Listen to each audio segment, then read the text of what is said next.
I love listening to Marc. He's from Wisconsin originally, and he's just one of the great thinkers in terms, and he warns of the clear divide and the choice that we have.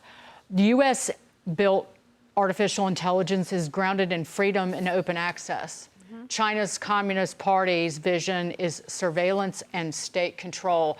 And anybody who is preaching about the existential threat of AI is knowingly backing communist China because they're trying to shut down what the United States is doing. That's well, from me. In a competition between a free country and even a semi-free country, it is going to be the free country that succeeds. And that's why I would put my money, in this case, on U.S. chips and certainly not Chinese chips.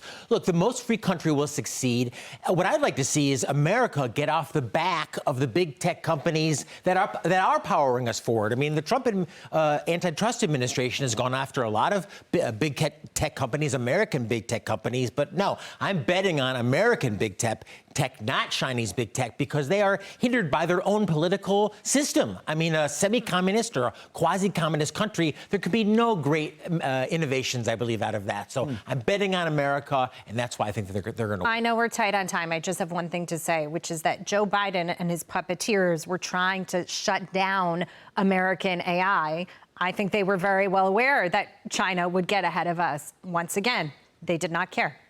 They said national security threat, we're going to control all of AI. There are only going to be 2 or 3 artificial intelligence companies, no startups. They told Marc Andreessen and his partner Ben Horowitz that to their faces. It is evil. You want to talk about no kings? Who acted like a king, a dictator, and a despot?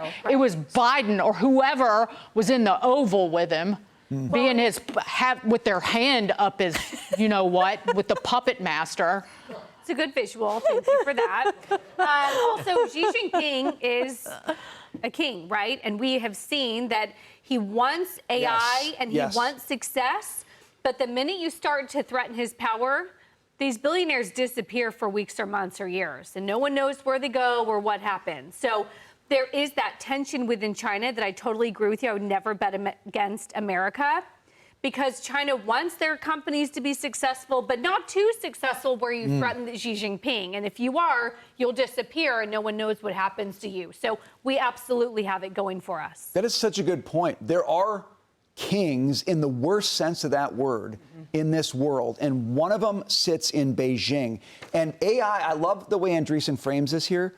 It is actually a competition of value sets because AI ultimately is a learning process. So what values undergird what you learn? And the people who think America has kings are the ones who don't understand the values that actually make this country work. And I'll add quickly, the protection of intellectual property, Brian, actually is one of them. I mean, why would you want to create something in China to have it completely ripped off? Whereas in America, because we do protect intellectual property. People can actually benefit from it long term.